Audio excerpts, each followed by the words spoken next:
महेश की दी हुई जानकारी के बाद विपिन को 6 सेक्ट और उनसे जुड़ी जानकारी अच्छे से समझ आ गई थी। वैसे तो उसने पहले भी 6 सेक्ट के बारे में सुन रखा था और उनका नाम किताबों में भी कई बार पढ़ा था, लेकिन एनर्जन के एक जानकार एक्सपर्ट्स के मुंह से ये सब जानकारी उसे ज्यादा बेहतर लगी। उसने आगे पूछा, आपने कहा कि स्टार पैलेस के लोग असल में इस जगह के रहवासी हैं और वो देवता ट्राइब से निकाले हुए नहीं हैं। इसका क्या मतलब हुआ? विपिन जिन भी चीजों में पढ़ रहा था वो किसी न किसी तरीके से स्टार पैलेस से ही जुड़ रही थी, इसलिए अब तो उसे भी उसके बारे में जानने में और इंटरेस्ट आने लगा था। इसलिए वो उसके बारे में और सवाल पूछने लगा। महेश ने जवाब दिया, ये तो तुम्हें भी पता होगा कि फॉर्गो कॉन्टिनेंट पर जो लोग रहते हैं वो ज्यादातर उन लोगों के वंशज हैं जिन्हें देवताओं ने निकाला था, लेकिन ये जगह हमारे आने से पहले खाली नहीं थी। यहाँ पर यहाँ के ओरिजिनल लोग रहते थे और ये जो स्टार पैलेस है ये उन्हीं लोगों का बनाया हुआ सेक्ट है। उनकी असली ताकत असल में उनकी पावरफुल आत्मा से आती है, जिसकी मदद से वो देवताओं से भी बात कर लेते हैं। अच्छा, विपिन ने सिर हिलाया, जिसके बाद महेश बोला, तो क्या तुम भी आत्मा आर्ट सीखना चाहते हो? हाँ, फिलहाल तो दिमाग में यही है मेरे, विपिन ने सच सच बता दिया। इसलिए ही सोच रहा हूं एक बार स्टार पैलेस चला ही जाऊं। अच्छा, महेश सोच में पड़ गया, लेकिन हमारे सेक्ट और स्टार पैलेस में दूरी बहुत ज्यादा है और अगर तुम किसी उड़ने वाले बीस्ट पर भी गए तो भी तुम्हें कम से कम 10 दिन तो लग ही जाएंगे वहां तक पहुंचने के लिए। और फिर तुम तो पहले ही गॉड हॉल की नजर में आ गए हो। ऊपर से स्टार पैलेस भी बाहर वालों के लिए कोई बहुत गर्मजोशी नहीं दिखाता, इसलिए मेरा सुझाव तो यही है कि तुम वहां ना ही जाओ। अच्छा, ऐसा है? विपिन आहें भरते हुए सोचने लगा। ये सब सोचा तो उसने भी था। स्टार पैलेस अगर यहाँ के ओरिजिनल रहवासियों का था तो वो लोग बाहर वालों से ज्यादा घुलते मिलते नहीं होंगे। आखिरकार बाहर वाले निकाले हुए लोगों ने आकर उनकी जमीन पर कब्जा जो कर लिया था। ऐसे में जब वो ठीक से बात ही नहीं करेंगे तो वो उन्हें अपनी टेक्निकों का कलेक्शन दिखाने के लिए भला कैसे मनाएगा? और फिर गॉड हॉल भी उसके मूवमेंट्स पर नजर रखे हुए थे। ऐसे में ऐसे मौके पर सेक्ट को छोड़कर बिना किसी पक्के ठिकाने के बाहर जाना बहुत ही खतरनाक था। ऐसे में ये सफर ना करने में ही समझदारी थी, लेकिन अगर उसने ये सफर ना किया तो वो कभी अपनी आत्मा का लेवल नहीं बढ़ा पाएगा, और वो ना बढ़ा तो हाई किंग लेवल एक्सपर्ट कैसे बनेगा? इसलिए ये मूव भले ही रिस्की हो लेकिन उसे जरूरी भी लग रहा था, क्योंकि डरकर यहाँ रुककर और टाइम वेस्ट करके वो बस गॉड हॉल को ही तैयारी करने का टाइम देगा, जिससे बाद में वो खुद ही और भी बड़ी मुसीबत में पड़ सकता था। और वैसे भी वो देवधर रॉक जो उसने चंद्रनगर मार्केट में देखी थी वो प्रत्यूषा से जुड़ी हो सकती थी, इसलिए उसे स्टार पैलेस कभी न कभी तो जाना ही था। तो अब क्यों नहीं? रही बात खतरों की, तो हाँ, वो गॉड हॉल के एक्सपर्ट्स का सामना करने में थोड़ा कतरा रहा था और इसमें कोई शक नहीं था कि वो उनकी बराबरी का नहीं था। लेकिन अगर वो अपना भेष बदले और अपने गॉड तलवार इंटेंट को छुपा कर रखे तो उसे नहीं लगता था कि गॉड हॉल उसे उतनी आसानी से खोज पाएगा जितनी आसानी से पहली बार खोज निकाला था, और इसलिए ही वो स्टार पैलेस जाने का फैसला कर रहा था। इधर विपिन को अपने फैसले पर अडिग देख महेश बोला, अगर तुम्हें स्टार पैलेस जाना ही है तो मैं भी तुम्हारे साथ चलता हूँ। मानता हूँ कि सुधा से डील करना आसान नहीं है, लेकिन मुझे यकीन है कि मैं उसे इस बात के लिए मना ही लूंगा कि वो तुम्हें अपने आत्मा आर्ट पढ़ने की परमिशन दे दे। अपने हाफ गॉडली लेवल और बेहतरीन तलवारबाजी से वो भले ही गॉड हॉल के एक्सपर्ट्स को रोक नहीं सकता था, लेकिन कम से कम खतरे की घड़ी में विपिन को एक्स्ट्रा टाइम तो दिलवा ही सकता था। इसलिए ही उसने खुद साथ चलने का सुझाव दिया था। पर विपिन ने सिर हिलाते हुए कहा, कोई बात नहीं, मैं अकेला ही चला जाता हूँ। उसकी सोच थोड़ी अलग थी। उसके हिसाब से अगर महेश उसके साथ आया तो उनके पकड़े जाने के चांस ज्यादा थे। ऐसे में उसका चुपके से ज्यादा ही बेहतर ऑप्शन था। और वैसे भी वहां पर वो देवधर रॉक और प्रत्यूषा के बारे में भी पूछताछ करने की सोच रहा था, और वो नहीं चाहता था कि इस बारे में फालतू में लोगों को पता चले। पर ऐसे तो खतरा बहुत ज्यादा हो जाएगा।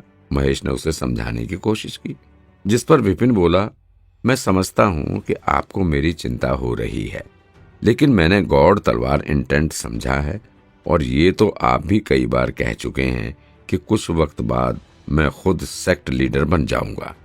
ऐसे में आप खुद ही सोचिए कि अगर मैं हमेशा आपकी प्रोटेक्शन में रहा तो परिपक्व कैसे होऊंगा।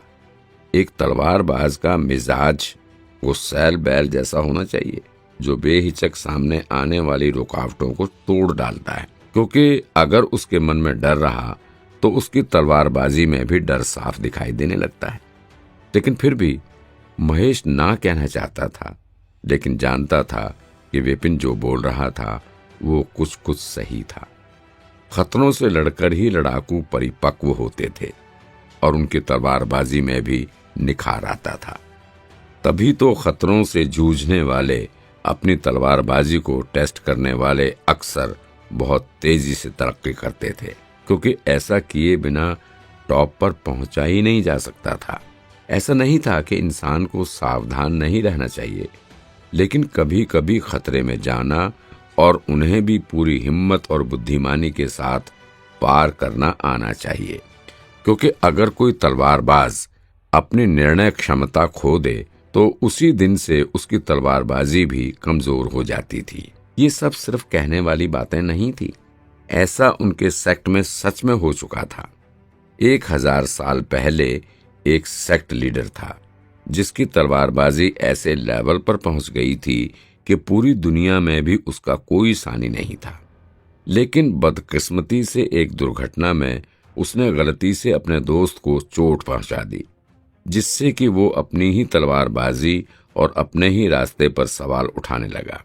और उसके मन का ये शक धीरे धीरे इतना बढ़ गया कि उसे अपनी ही तलवार चलाने से डर लगने लगा, और फिर उसका तलवार इंटेंट गिरा, जिसके कुछ वक्त बाद ही उसका लेवल भी बहुत तेजी से गिर गया, और अंत में उसकी मौत एक मामूली इंसान के जैसे हुई। ऐसे इंसान के जैसे जिसने कभी कुछ प्रैक्टिस ही ना किया हो। जिंदगी में बहुत मुश्किलें आती थीं और उतने ही पछतावे भी होते थे, लेकिन जब कोई उन्हें पार करना सीख ले तो उसे कहा जाता था कि वो ग्रो कर रहा था और परिपक्व हो रहा था। और इसलिए ही गॉड तलवार इंटेंट समझने वाले इंसान ने अगर खुद कभी किसी खतरे का सामना किया ही नहीं तो वो महान इंसान कभी बन ही नहीं पाएगा, जो महेश विपिन के लिए बिल्कुल भी नहीं चाहता था। क्योंकि वो जानता था कि किसी की रक्षा करना, उसकी केयर करना उसे दुनिया के सभी खतरों से बचाना नहीं होता था, बल्कि उसे वो सब कुछ देना, सिखाना होता था जिससे वो परिपक्व हो और आत्मनिर्भर हो सके। उसी को असली प्रोटेक्शन, असली केयर कहते थे। इसलिए महेश ने आखिरकार कहा, मैं समझ गया, अगर तुम अकेले जाना ही चाहते हो तो सेक्ट का सबसे बेस्ट बीस्ट ले जाओ, तुम्हें मदद मिलेगी। महेश को चिंता तो थी, लेकिन विपिन को अकेले जाने देना उसे सिखाना ही पड़ेगा, क्योंकि इसी में विपिन की भलाई थी। पर विपिन का प्लान कुछ और ही था, इसलिए वो बोला, उसकी कोई जरूरत नहीं है, ऐसा करूंगा तो नजर में आ जाऊंगा। फिर कुछ सोचकर बोला, क्या इस एरिया में और कोई उड़ने वाले अमर बीस्ट हैं? मैं खुद उनमें से किसी को पालतू बनाने की कोशिश करता हूँ। विपिन को नहीं पता था कि गॉड हॉल के एक्सपर्ट्स कहाँ छिपे हुए थे, लेकिन एक उड़ने वाले बीस्ट की सवारी करके जाना, वो भी राइजिंग क्लाउड तलवार क्लब के बीस्ट की, उनकी नजरों में आने का बेस्ट तरीका था। ऐसा करके तो वो उल्टा उन सबको बता देगा कि देखो, सेक्ट का बीस्ट लेकर वो सेक्ट की सुरक्षा से दूर जा रहा था, और वो इतना बेवकूफ नहीं था कि अपने ही पैर कुल्हाड़ी पर दे मारे। इससे तो बेहतर होगा कि वो चुपचाप निकल जाए और रास्ते में कोई बीस्ट को पालतू बना ले। वैसे भी ये काम उसके सफर में आगे काम ही आएगा। पर विपिन के सुझाव से महेश दंग रह गया। क्या तुम खुद किसी बीस्ट को पालतू बनाने की सोच रहे हो? जानते हो ना कि ये अमर बीस्ट कितने घमंडी होते हैं। उनमें से एक एक को पालतू बनाने में ही बहुत टाइम लग जाता है। इसलिए कह रहा हूं, ये ख्याल अपने दिमाग में लाओ भी मत। ये काम उतना भी आसान नहीं है जितना तुम्हें लग रहा है। राइजिंग क्लाउड तलवार क्लब में भी जो उड़ने वाले बीस्ट थे, वो सारे बीस्ट हॉल से लाए हुए थे। उनके सेक्ट के सारे लोग तो पूरी तरह से तलवारबाजी पर ही फोकस थे और उनमें से किसी को भी बीस्ट टेमिंग के बारे में कुछ भी नहीं पता था, खुद महेश को भी नहीं। लेकिन हाँ, वो इतना जरूर जानता था कि अमर बीस्टों को पालतू बनाना बहुत मुश्किल होता था। खुद बीस्ट हॉल के स्टूडेंट्स भी जो अपनी पूरी जिंदगी बीस्ट टेमिंग सीखने में गुजार देते थे, वो भी बस एक बीस्ट को पालतू बनाने में बहुत लंबा टाइम लेते थे। जब इतनी ट्रेनिंग के बाद भी वो काम उनके लिए आसान नहीं था, तो बिना ट्रेनिंग वाला विपिन क्या करेगा? वो तो पहले ही मारा जाएगा या कम से कम घायल तो हो ही जाएगा। विपिन मुस्कुराते हुए बोला, मैं समझता हूँ कि आप क्या कहना चाहते हैं। मैं बस एक बार कोशिश करके देखना चाहता हूँ। अच्छा, लगता है तुमने अपना मन बना लिया है, और अगर ऐसा है तो मैं भी तुम्हें रोकूंगा नहीं।